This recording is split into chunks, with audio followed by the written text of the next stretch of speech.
Well, here in Concord, we have so much extraordinary land with very special features. I mean, all the water and the interesting topography, the gracious trees, the geological features. There's a lot to connect to. And what happens if you connect to the land even more than the dwelling on it? I mean, even for me, it was really seeing that old beech tree that won my heart when we first saw our house. And that tree's been my anchor through the last 20 years of the ups and downs of life. So it can be really, really meaningful, that connection to where you are and where your house sits. And that has happened on this piece of land. So I can't wait to show you how and why, but I'll tell you a little bit about it. I mean, some signs of that. Even before this owner got here, when a house was first built here, it was built for an interesting reason. The family had lived in a larger house with their big family, raising their children. And when the children grew up and left, the house didn't suit them anymore, but they loved the land so much that they built this house for their retirement. And so that they could keep this wonderful view of meadows and pond. Then when they were ready to move on, the current owner had been looking and looking. They lived in Concord, but they were just looking for some years for a wonderful place to be. And when they came here on a very hot summer day and saw this spot, she knew she had to have it. She sat her husband down on one of the rocks overlooking the meadow and pond and sat under some of these gorgeous trees on that hot day. And the original owner loved trees. So there is a wonderful collection of now, of course, very mature trees, which have been tended and pruned lovingly over many years, and it shows. So I'm excited to show you the small details, but also really all of the wonderfulness that drew these families in over the years. Today's owner expanded and renovated the house in the arts and crafts style. And then she went about expanding the gardens as an artistic expression.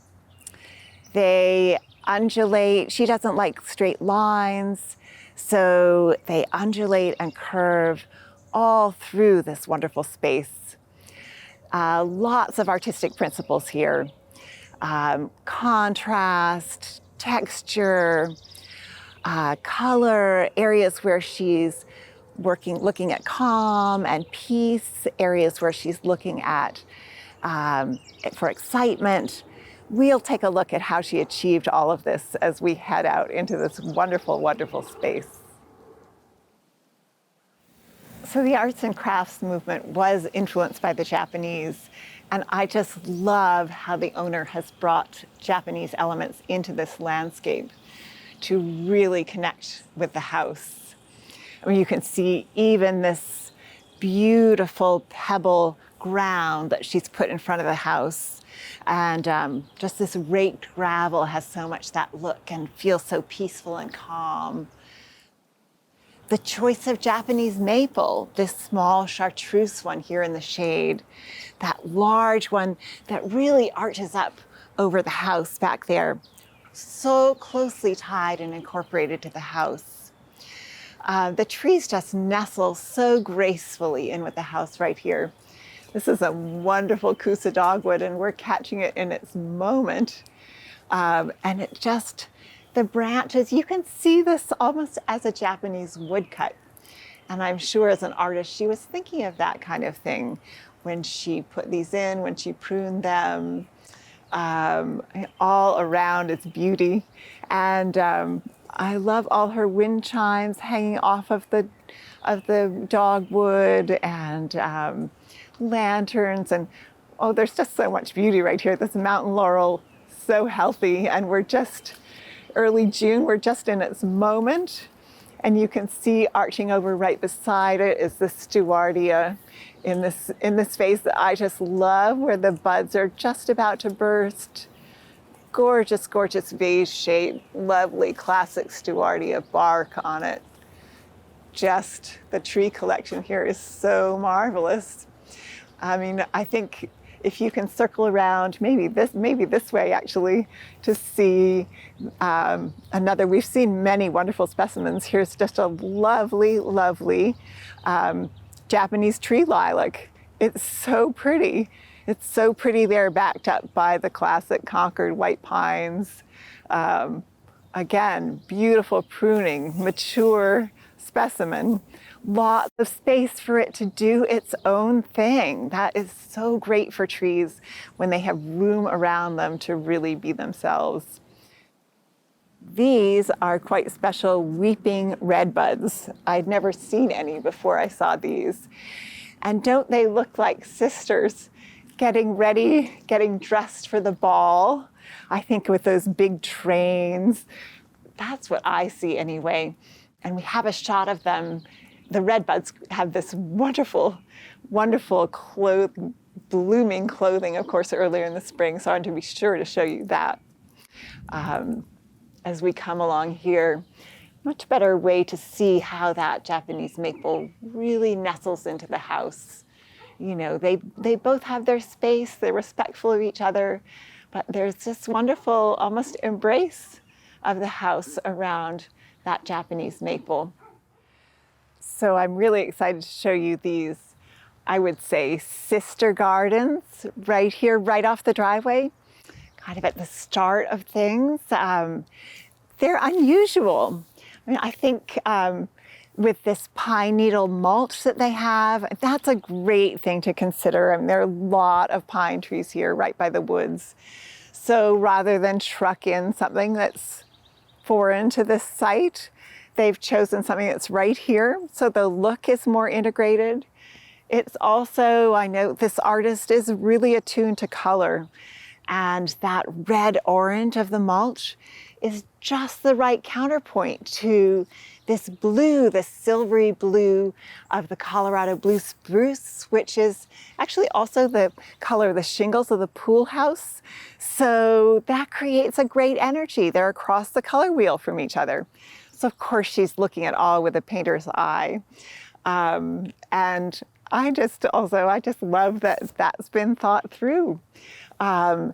This is a great collection of evergreens, a great variety. And we have unusual things like this is one, I just want to touch it. It's related to our white pines, but it's a Rocky Mountain specimen. It is called Pinus flexius. That is limber pine, is its common name. And it's just so silky and textural.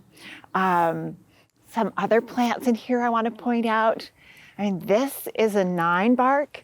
A ninebark is a wonderful native to consider planting. I mean, look at the stems, and of course, they stay interesting and beautiful all the time, winter too. And gosh, I'm not sure I've ever seen it in bloom.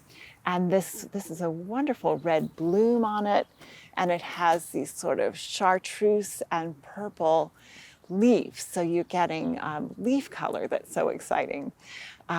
She's integrated in some arborvitae and some, azalea and all kinds of things. But the real excitement in this bed happened about a month ago. So we didn't want you to miss it. So we took some great shots that we'll give you a look at right now.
So now let's go up and see the beautiful pool. Follow me.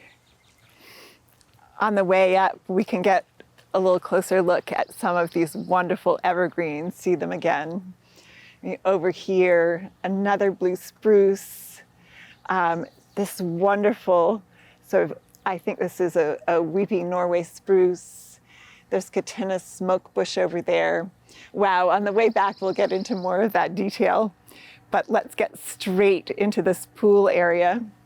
You begin to pick up some of the allium on either side, and I love being met by this really graceful amelanchier. That's a wonderful native plant, four-season interest, this great vase shape. Already so much to look at underfoot.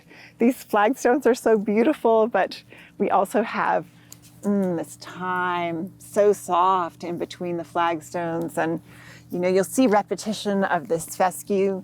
This is Elijah blue fescue. It's all around the pond, but it's also dotted through the landscape. Touches like that really tie things together. And look at the relationship between this and this white pine mulch. Similar texture across the color wheel from each other. Just wonderful artistic relationship. As we come in here, this is called a forest pansy redbud, and it's really one of the prettiest ones. It has just these gorgeous heart-shaped leaves, this wonderful color, very special tree. And wow, so this is the pool, and isn't it beautiful? It was designed really as an oasis here, an oasis in among the woods. And it does have that feel, like you've come across this special, magical place, which of course she's had in mind designing this and creating this, almost like these bonsai-like forms, these sort of miniature landscapes, so that as you're swimming around, you're looking up at like fairyland, right? So the owner does have grandchildren, 3 and 5, and this is their favorite place. And some of it also is designed with them in mind, and this pool is only 5.5 feet deep. And as you go down into the pool, it has these broad steps for playing on, and it's also gentle feeling too.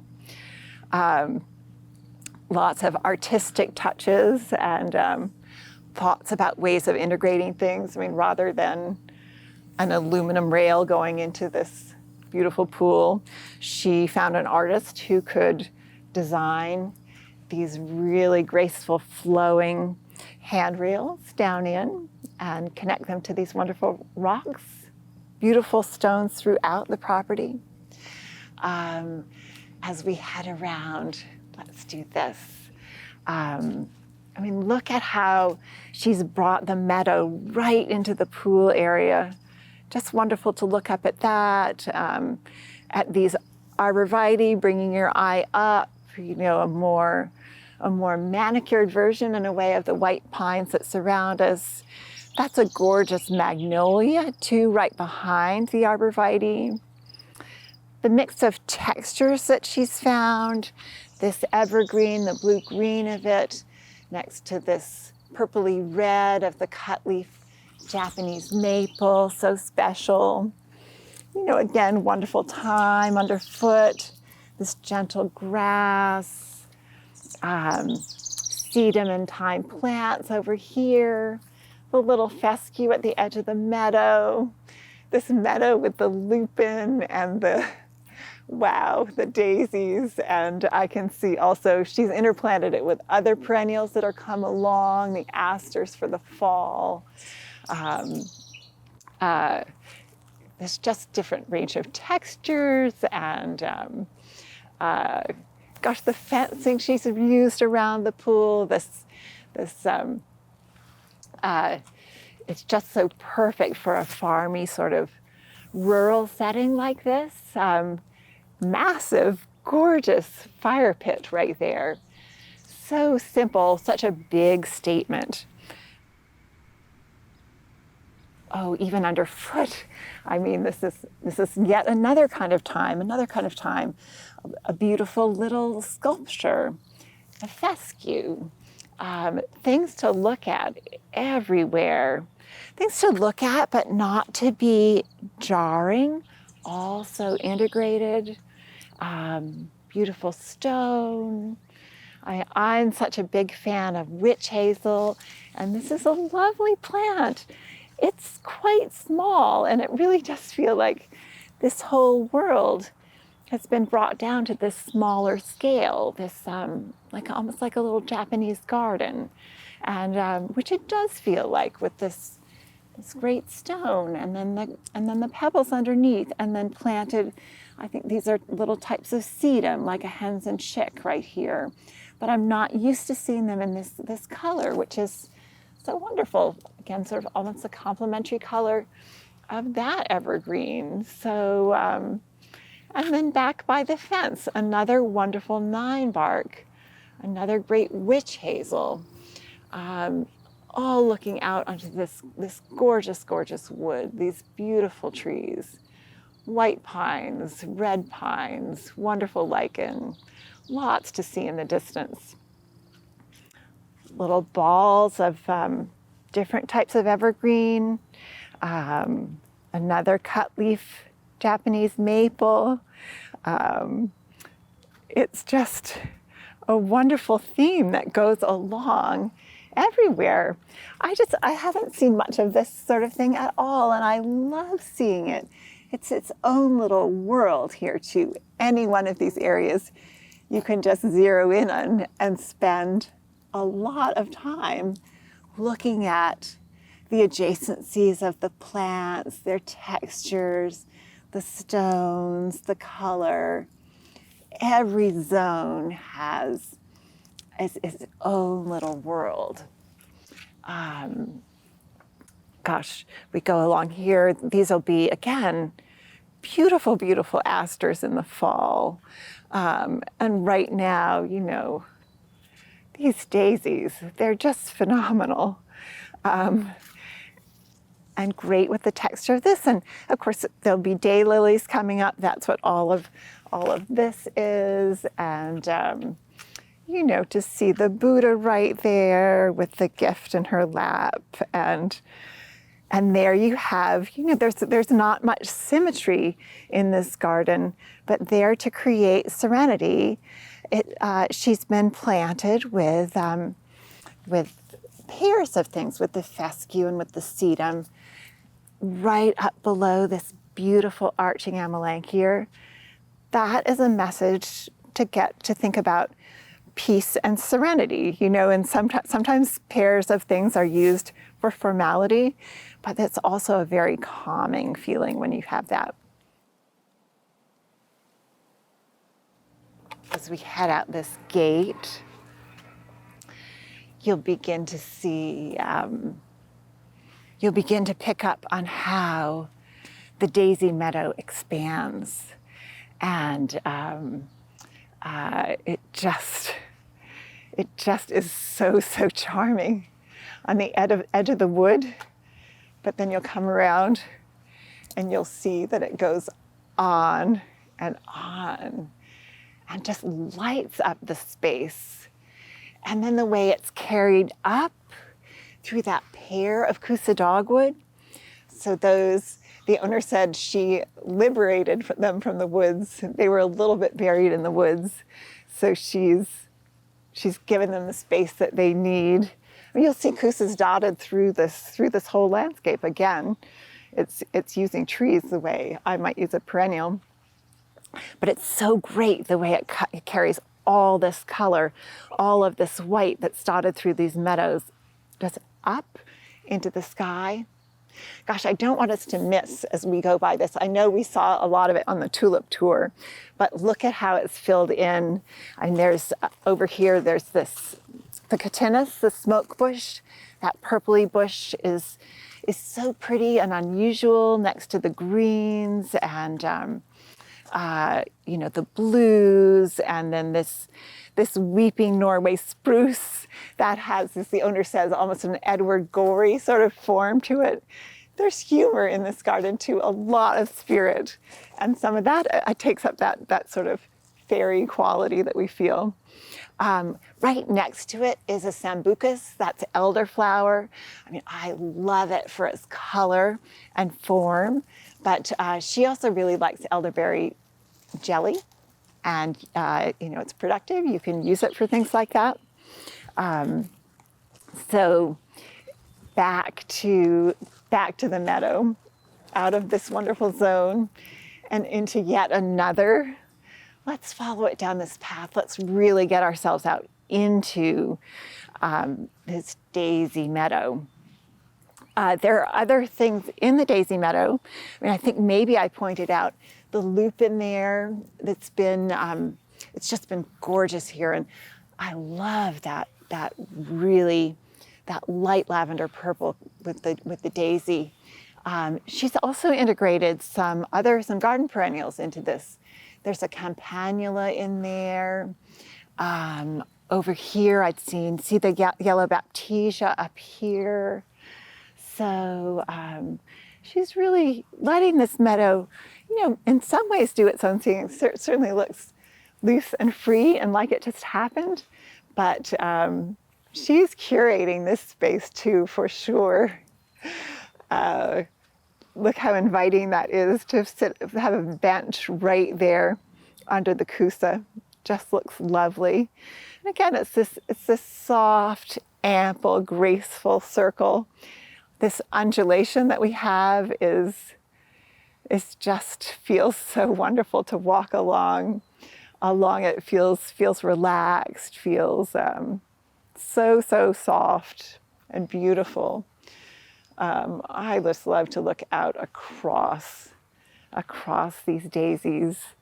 And here, of course, we're moving into another land, another sort of environment. It's just overall, it's so beautiful, but let's focus on one thing at a time so that we can really understand it. On this side of this wonderful wall, there are beautiful stone walls through this property. Many of them original, but also, as I said, a lot of stones came out of the excavation. So there have been also some marvelous stone walls added. But doesn't it look beautiful to have this big peony bed against this wall, and it's all peonies, just a few iris in here, but a gorgeous range of peonies. I mean, wow, look at this one. I'm going to open it up for you a little bit because it's just, look at what's inside. That is a stunner. And they're just all so lush. This wonderful pink one in the morning dew. Just, I don't know, I just love to touch and smell peonies. Let's see what this one smells like. Yeah, wow. I wish you were here with me. Let's all try to remember what peonies smell like so that we can call that up in wintertime. It's just, it only comes once a year. So it's just a wonderful thing to think about all year long. And of course, these soft peonies are so beautiful against their foliage. And this foliage stays, is such a wonderful feature of the garden right through the summer. It's a classic old New England look too, which I love, and love seeing it against an old stone wall. The range of peonies she has along here are just wonderful. So, gosh, let's pause for a moment. I was going to have us head back into the next garden, but gosh, here we have yet another beautiful view, long view of the meadow past. This is a white pine that is quite sculptural, quite old. Look at the size of that trunk. But I think it's a beautiful form to look past as you see an inviting entrance to the meadow. I see a stone wall down there. What a wonderful New England scene, and to have that much clearing it's unusual to have that sort of undulation down toward what we will see down toward the water. So let's make our way, if we can, back up this way.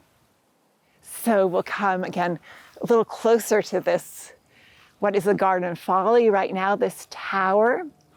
I don't know if I told you about it. It was a windmill, and then in the hurricane of 38, the blades blew off, and they just retained it as this wonderful thing to look at in the garden.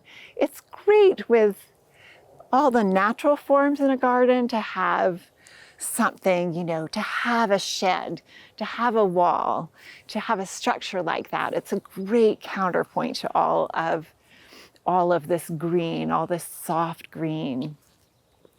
So this also is a wonderful garden with lots of things to look at in it. I mean, here's a Caryopteris. I don't see that very often. We saw one in a previous garden. It's a small shrub, and it produces a lot of beautiful blue flowers in the fall, a time. I mean, blue flowers are rare anyway, right?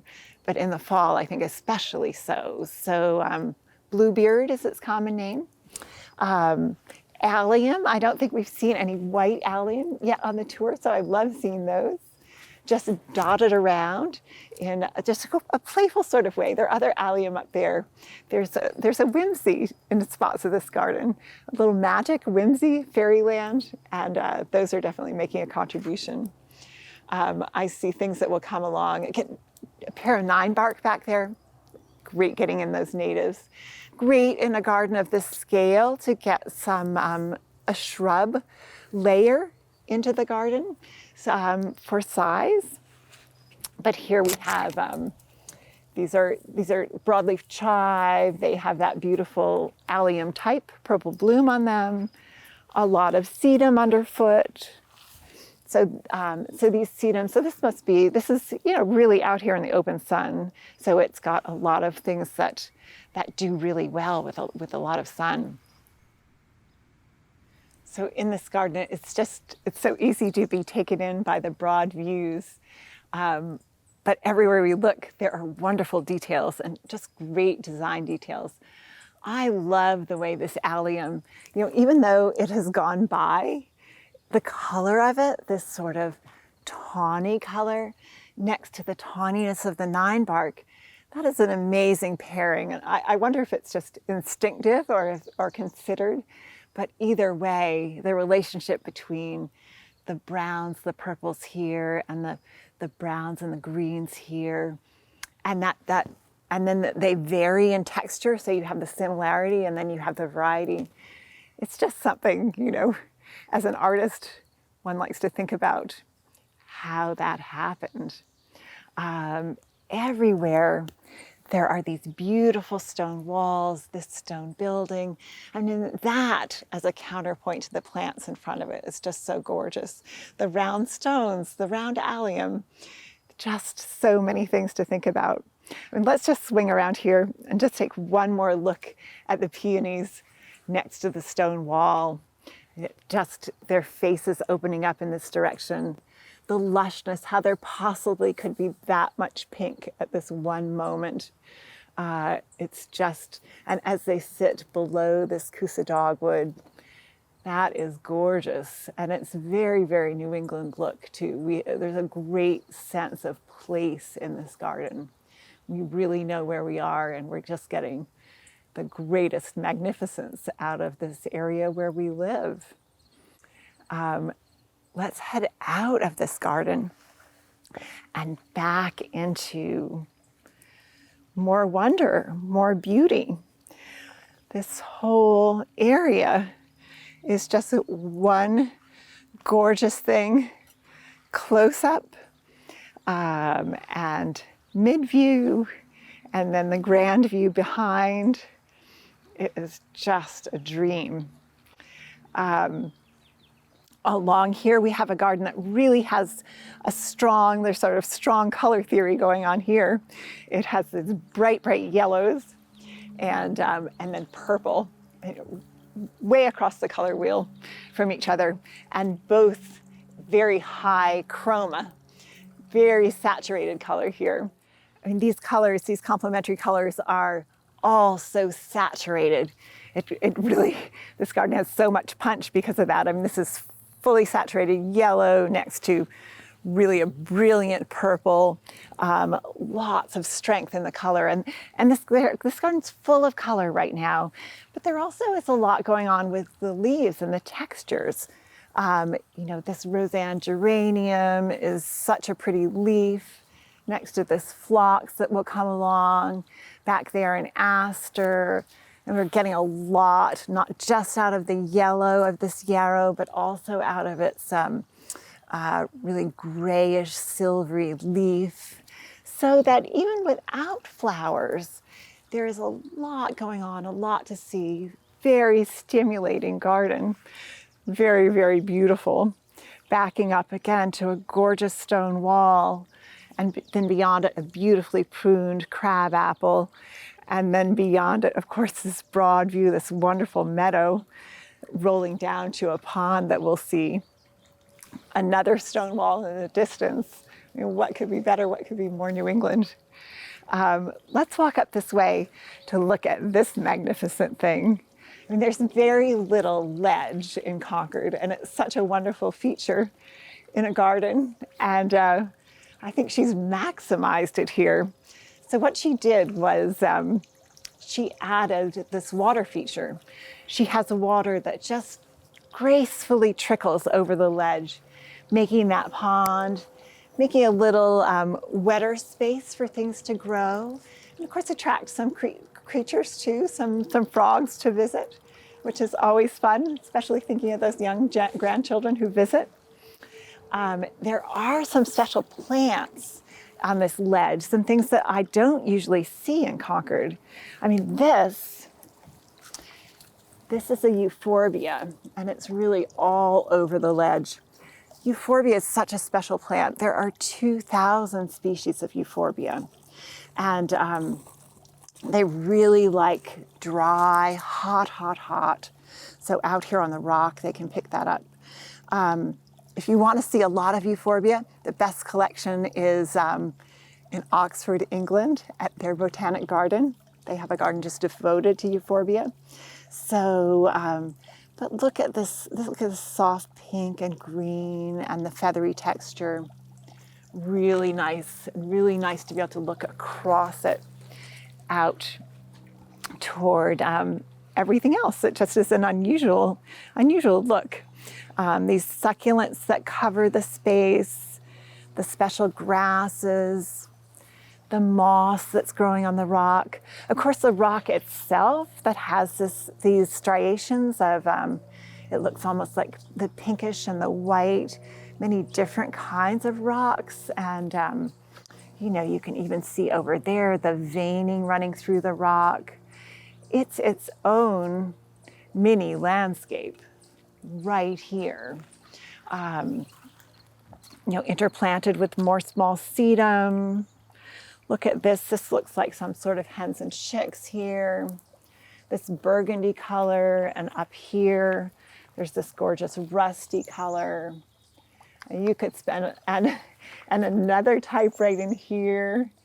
You could spend a lot of time just really enveloping yourself in what's going on here, living in these little landscapes, because they each have their own story, their own things that you can imagine as you look through. All right, well, let's head around. Let's look at this ledge from the other side, where it's really like a moss garden. It's where the water trickles down and can support things like that. And gosh, while we're here, let's have a look back at the aspect of this garden from this side.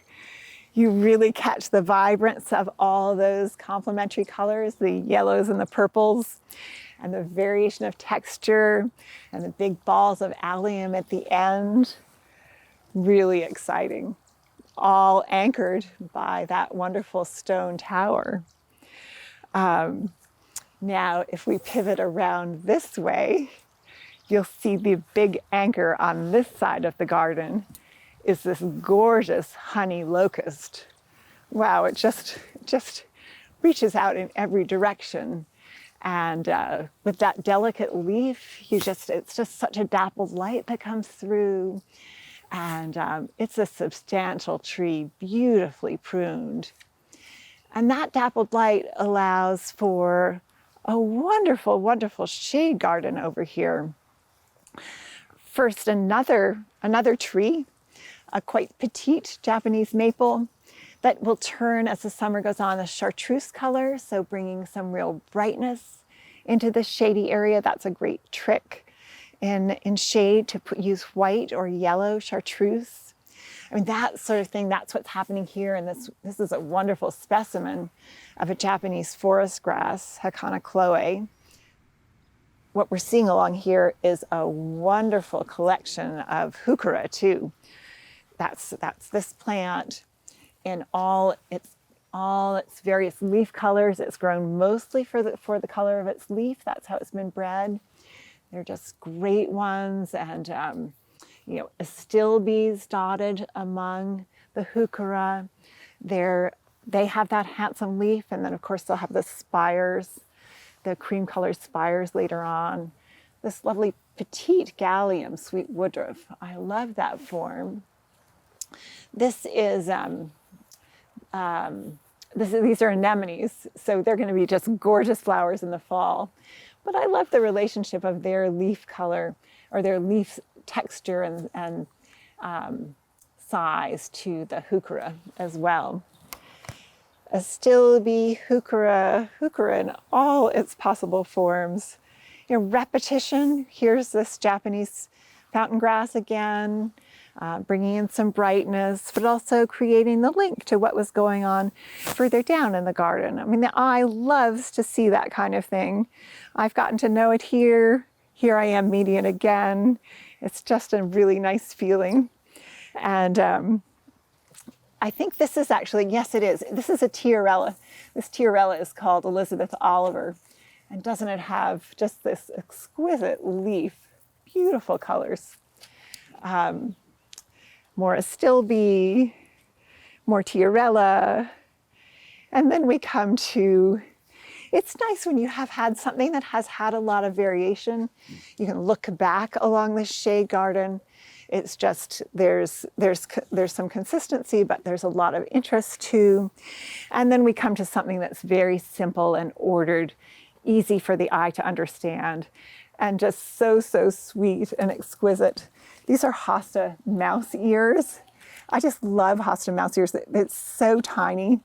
It's so, again, we're into this sort of magical fairyland. And if you look down past this pattern of succulents, this yellow-green succulent, and the mouse ears against the stone wall, it's just lovely.